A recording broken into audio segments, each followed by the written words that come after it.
Wrong flight ಹತ್ತು ಬಂದ್ಬಿಟ್ಟಿದ್ದೀರಿ ಅಂತ ಅನಿಸ್ತೈತೆ. ನಾವೆಲ್ಲ ಉತ್ತರ ಕರ್ನಾಟಕದ ಫ್ಲೈಟ್ ಹತ್ತಿದ್ದೀರಿ, ರೀಚ್ ಆಗ್ತೀರಿ ಅಂತ ತಿಳ್ಕೊಂಡಿದ್ದೀರಿ. ಇದು ಡೆಲ್ಲಿಗೆ ಲ್ಯಾಂಡ್ ಆಗ್ಬಿಡ್ತು. ಪೂರ್ತಿ ನಾವು ಕೇಳಿದ್ದು ಏನೇನು ಪ್ರಶ್ನೆಗಳನ್ನ ನಾನು ಕೇಳಿದ್ದೆ, ಸುಮಾರು 11 ಪ್ರಶ್ನೆಗಳನ್ನ ಕೇಳಿದ್ದೆ ನಾನು ಮುಖ್ಯಮಂತ್ರಿಗಳಿಗೆ.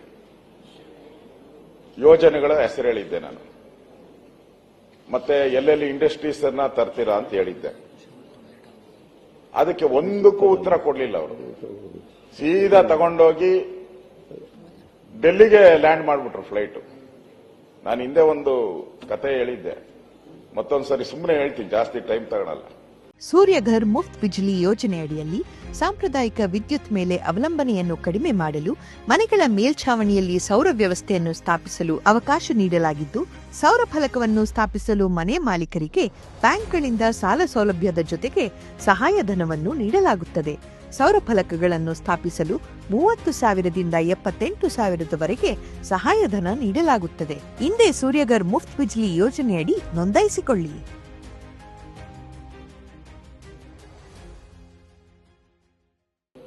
ನಾನು ಎಕ್ಸಾಮ್ಗೆ ಹೋಗ್ಬೇಕಾಯ್ತು, ಪ್ರಬಂಧ ಸ್ಪರ್ಧೆ. ಅದರಲ್ಲಿ ನನಗೆ ಹಸು ಬಗ್ಗೆ ಓದ್ಕೊಂಡು ಹೋಗಿದ್ದೆ. ನಾನು ಅಲ್ಲಿ ಓದ್ತಾಗ ಬೇರೆ ಕೊಟ್ಬಿಟ್ರು, ತೆಂಗಿನ ಮರ. ಅವಾಗ ನನಗೇನು ಗೊತ್ತಿರಲಿಲ್ಲ, ಹಸು ಬತ್ತ ಗೊತ್ತಿತ್ತು. ನಾನೇನ್ ಮಾಡಿದೆ, ಆ ತೆಂಗಿನ ಮರಕ್ಕೆ ಹೆಸರು ಕಟ್ಬಿಟ್ಟು ಬಿರಿ ಹಸು ಬಗ್ಗೆನೇ ಮಾತಾಡಕ್ ಶುರು ಮಾಡಿದೆ. ಯಾಕಂದ್ರೆ ನಾನು ಓದಿರಲಿಲ್ಲ. ಇಲ್ಲ, ಮುಖ್ಯಮಂತ್ರಿಗಳು ನಾವು ಕೇಳಿದ್ದು ಉತ್ತರ ಕರ್ನಾಟಕ ಏನ್ ಭರವಸೆ ಕೊಟ್ಟಿದ್ದೀರಿ ಕಳೆದ 2 ವರ್ಷದಲ್ಲಿ ಈ ವಿಧಾನಸಭಾ ಅಧಿವೇಶನದಲ್ಲಿ ತಾವು ಏನೇನು ಹೇಳಿದ್ದೀರಾ ಅದನ್ನ ನೋಟ್ ಮಾಡ್ಕೊ ಬಂದಿದ್ದೆ ನಾನು. ಬೇರೆ ಏನೂ ಇಲ್ಲ. ನಾನು ದಾಖಲೆಗಳನ್ನ ತಗೊಂಡು ಇದೇ ಅಧಿವೇಶನದ ನಮ್ಮ ಸೆಕ್ರೆಟರಿ ಹತ್ರ ದಾಖಲೆಗಳನ್ನು ತಗೊಂಡು ನಾನು ಬಂದಿದ್ದೆ. ಈ ಯೋಜನೆಗಳನ್ನ ನಾನು ಕೊಡ್ತೀನಿ ಅಂತ ಹೇಳಿ ಕಳೆದ 2 ಅಧಿವೇಶನದಲ್ಲಿ ನೀವು ಭರವಸೆಯನ್ನ ಕೊಟ್ಟಿದ್ರಿ, ಮಾಡೇ ಮಾಡ್ತೀನಿ ಅಂತ ಹೇಳಿದ್ರಿ. ನಾನು ಅದನ್ನ 11 ಪ್ರಶ್ನೆಗಳನ್ನ ಕೇಳಿದ್ದೆ. ಇಲ್ಲಿ ಆ 11 ಪ್ರಶ್ನೆಗಳಿಗೂ ಉತ್ತರ ಕೊಟ್ಟಿಲ್ಲ. ಎಲ್ಲದಕ್ಕೂ ಡೆಲ್ಲಿ ಡೆಲ್ಲಿ ಡೆಲ್ಲಿ ಅಂತ ತೋರಿಸಿದ್ದೀರ.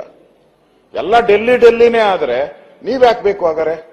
ನಾವಿಲ್ಲಿ ಉತ್ತರ ಕರ್ನಾಟಕದ ಚರ್ಚೆಯನ್ನ ನಾವು ಈ ಅಧಿವೇಶನದಲ್ಲಿ ಮಾಡ್ತಾ ಇದ್ದೀರಿ.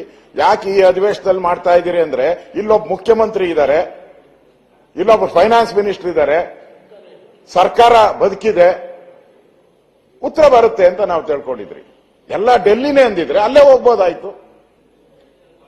ಪಾರ್ಲಿಮೆಂಟ್ ಇದೆ, ಲೋಕಸಭಾ ಮೆಂಬರ್ಸ್ ಇದ್ದಾರೆ, ಅದೊಂದು ವೇದಿಕೆ ಇದೆ, ಇದೊಂದು ವೇದಿಕೆ ಇದೆ. ನೆಕ್ಸ್ಟ್ ಜಿಲ್ಲಾ ಪಂಚಾಯಿತಿ ಇದೆ, ಗ್ರಾಮ ಪಂಚಾಯಿತಿ ಇದೆ.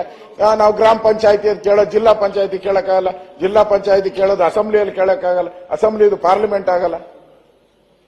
ನಮ್ಮ ಮುಖ್ಯಮಂತ್ರಿಗಳು ದಾರಿ ಹೆಂಗ ತಪ್ಪಿಸೋದು, ದಾರಿ ತೋರ್ಸಯ್ಯ ಅಂತ ನಾವೆಲ್ಲ ಸುಮಾರು ಎಷ್ಟು ಗಂಟೆಗಳ ಕಾಲ, 50 ಎಷ್ಟೋ ಗಂಟೆಗಳು ಹೇಳಿದ್ರು. ಅಷ್ಟು ಗಂಟೆಗಳು 4 ದಿನ ಮಾತಾಡಿ ದಾರಿ ತೋರಿಸಯ್ಯ ಪದ ತಪ್ಪಾಗ್ಬೋದನ, ಅದನ್ನ ಇದ್ ಮಾಡ್ಕೊಳ್ಳಿ. ಸಿದ್ದರಾಮಯ್ಯನವರೇ ಅಂತ ಹೇಳಿದ್ರೆ ಇವ್ರು ತಗೊಂಡೋಗಿ ಯಾವ್ದೋ ನಮ್ಮನ್ನ ಕಾಡಲ್ಲಿ ಬಿಟ್ಬಿಟ್ರು, ಬ್ಲೈಂಡ್ ಮಾಡಾಕ್ ಬಿಟ್ರು ನಮ್ಮನ್ನ. ಏನು ಅರ್ಥನೇ ಆಗ್ತಾ ಇಲ್ಲ. ಇದು ನನ್ಗನ್ಸೋದು, ನಾನು